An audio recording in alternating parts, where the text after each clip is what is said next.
As the gentleman from Arizona, Mr. Gosar, Dr. Gosar, for 5 minutes.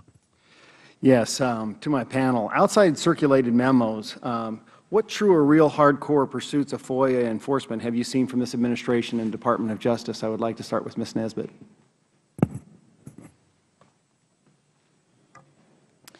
I do know all FOIA professionals in the government, in the executive branch agencies, have gotten guidance on the President's memos, on Attorney General Holder's memos. That's not only written guidance, but training, FOIA training, which is regularly done, not only by the Department of Justice, but by agencies as well on their FOIA responsibilities. So certainly the guidance and the word is getting out there, but it does take time. Okay. Dr. Gosar. Mr. Metcalf. Well, Dr. Gosar, as my written testimony explains in even greater detail, I think a major aspect, a critical aspect of implementation is being able to show examples, concrete examples, so people at other agencies can see what actually has occurred. First and foremost in litigation, perfect opportunity for examples, and then even examples of actual discretionary disclosures that have been made under the foreseeable harm standard at particular agencies, especially if it were the Department of Justice, the lead. That's something that's a major part of implementation that I think has been lacking. It probably will come in time. It almost has to as a matter of good common sense, but the fact that we are here 2 years after the fact, even on the Holder Memorandum, and there has not been one litigation case cited, despite people in the openness and government community clamoring for that, where that's taken place, is telling. And it stands in very stark contrast with what happened and what I know firsthand happened in the implementation of the Reno Memorandum during the Clinton administration. You know, from your expertise here, I mean, we've seen an unprecedented tactic of choosing laws to uphold and to ignore. Arizona is a perfect example of that. I'm from Arizona, FYI. Do you see an ability that something that we could do to have better access and revitalize America's access to FOIAs that the administration and the Department of Justice could do? Well, when you use the word "we," Dr. Gosar, do you mean this committee first and foremost? Mm-hmm. I think a very simple step this committee could take right away with respect to the Exemption 3 statutes is to focus on the roughly half of them that our academic study showed do not qualify as Exemption 3 statutes to begin with. That would be an easy hit, so to speak. You could build upon the research that we did. Then beyond that, what the Department of Justice could do is follow more of the model of what was done during the Clinton years to implement by example. That's just a key thing that doesn't seem to be there. If each one of you had to pick an agency, which one is the worst in compliance with FOIA? Ms. Nesbitt.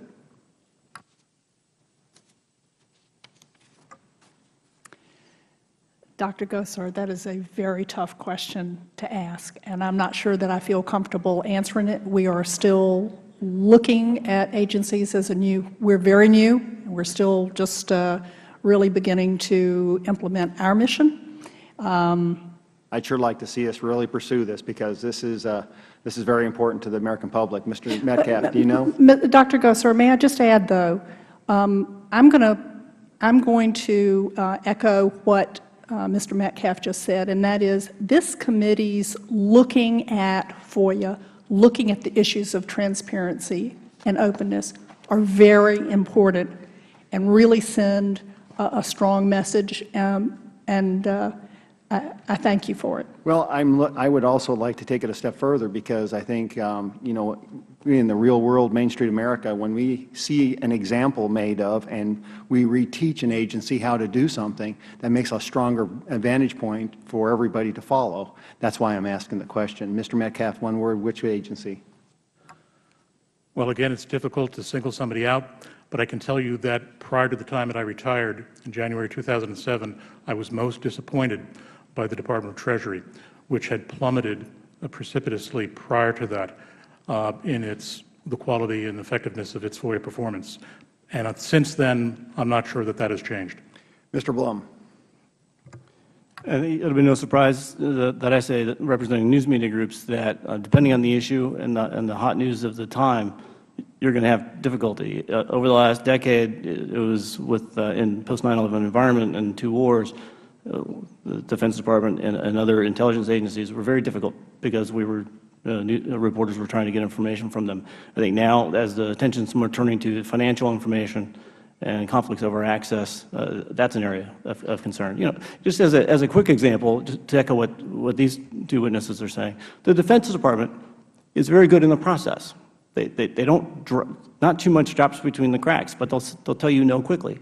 So, you know, depending on how you're asking the question, I think is you're going to get an answer. Ms. Canterbury, real quick. I haven't looked at the numbers to give you a specific site for which agency is doing the worst. However, in our experience, we've had lots of trouble at the SEC that require, I think, more investigation, and also the Department of Homeland Security currently. There are several troubling issues around their FOIA practices, including how they're using contractors in the process. So I would say that, but I also, if I could just for a second address your previous question about things that the administration has done on FOIA.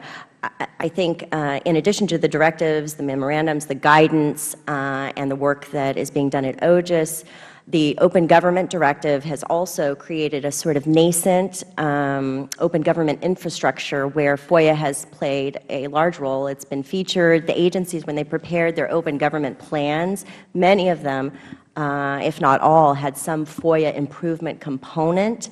And I would say that we weren't completely pleased at POGO with their initial open government plans. We were part of a review process, an independent look at those plans, but we're just beginning.